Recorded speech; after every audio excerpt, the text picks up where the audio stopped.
सभी को जय श्री राधे। भगवत प्रेमियों, पिछले अध्याय की कथा में आपने सुना कि किस प्रकार जलंधर भगवान शिव आदि गणों को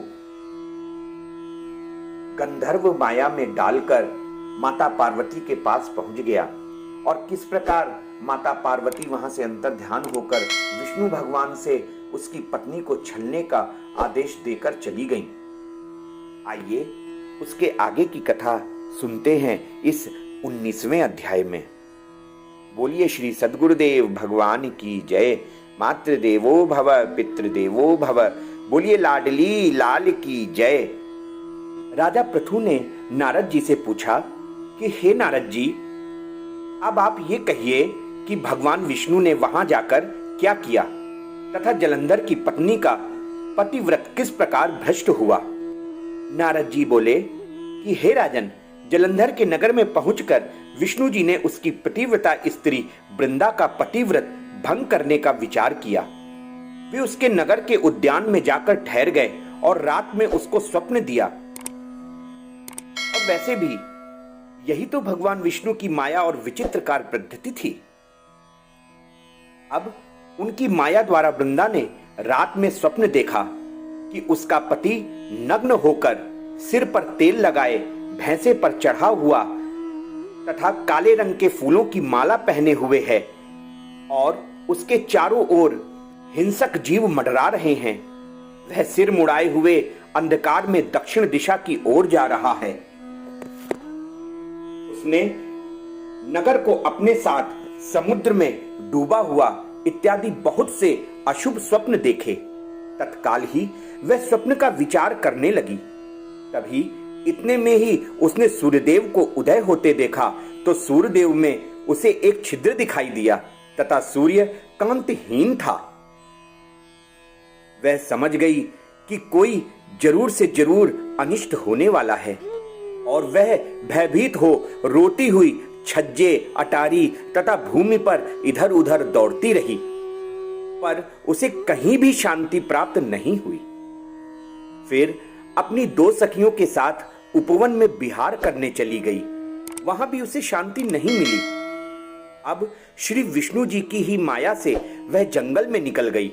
वहां उसने सिंह के समान दो भयंकर राक्षसों को देखा, जिससे वह भयभीत हो भागने लगी। तभी भागते भागते उसके सामने अपने शिष्यों के साथ एक मौनी तपस्वी दिखाई दिया। भयभीत वृंदा उसके गले में अपना हाथ डाल उससे रक्षा की याचना करने लगी। तभी मुनि ने अपनी एक ही हुंकार से उन राक्षसों को भगा दिया। वृंदा को आश्चर्य हुआ तथा वह भय से मुक्त हो उस मुनि को हाथ जोड़कर प्रणाम करने लगी।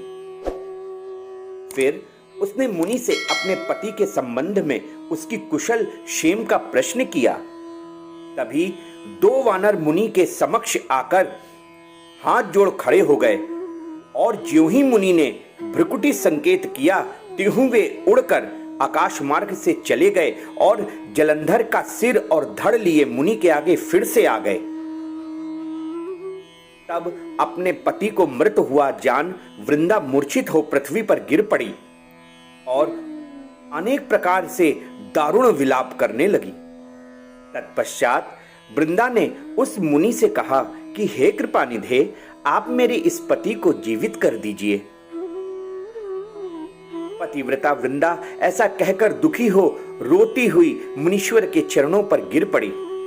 तब मुनीश्वर ने कहा कि वृंदा, यह शिवजी द्वारा युद्ध में मारा गया है, अब जीवित नहीं हो सकता, क्योंकि जिसे शिवजी मार देते हैं वह कभी जीवित नहीं हो सकता।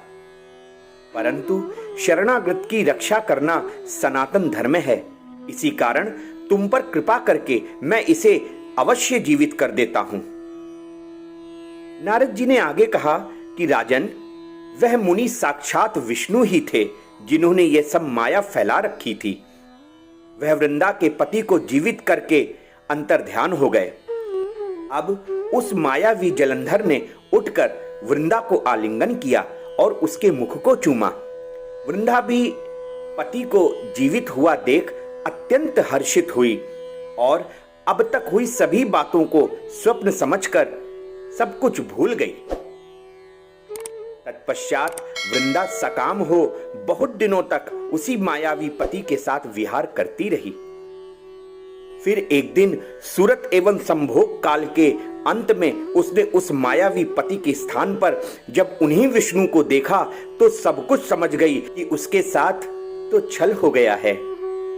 फिर वह भगवान विष्णु को ताड़ित करती हुई बोली कि हे पराई स्त्री से गमन करने वाले विष्णु, तुम्हारे शील को धिक्कार है, धिक्कार है, धिक्कार है। मैंने जान लिया है कि ये सब तुम्हारी ही माया थी।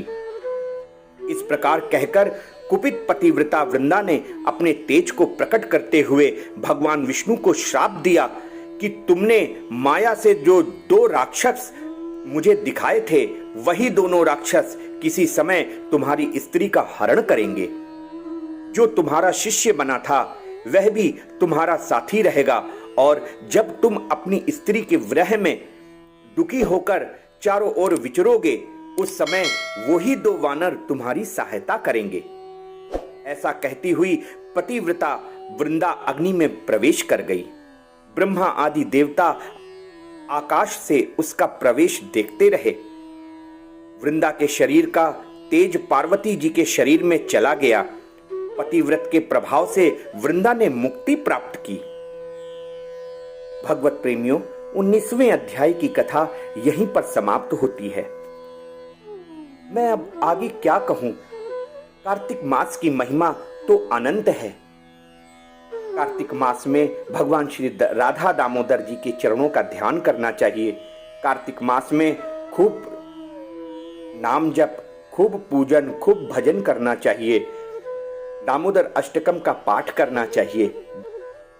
दामोदर अष्टकम के पाठ के लिए मैंने अपने इस वीडियो के डिस्क्रिप्शन में दामोदर अष्टकम दे रखा है। आप वहां से जाकर डिस्क्रिप्शन में दामोदर अष्टकम का पाठ कर सकते हैं। इसके अलावा मैंने डिस्क्रिप्शन में दामोदर अष्टकम का लिंक भी दे रखा है। आप वहां से भी जाकर दामोदर अष्टकम का पाठ कर सकते हैं। इसी के साथ सभी को जय जय श्री राधे।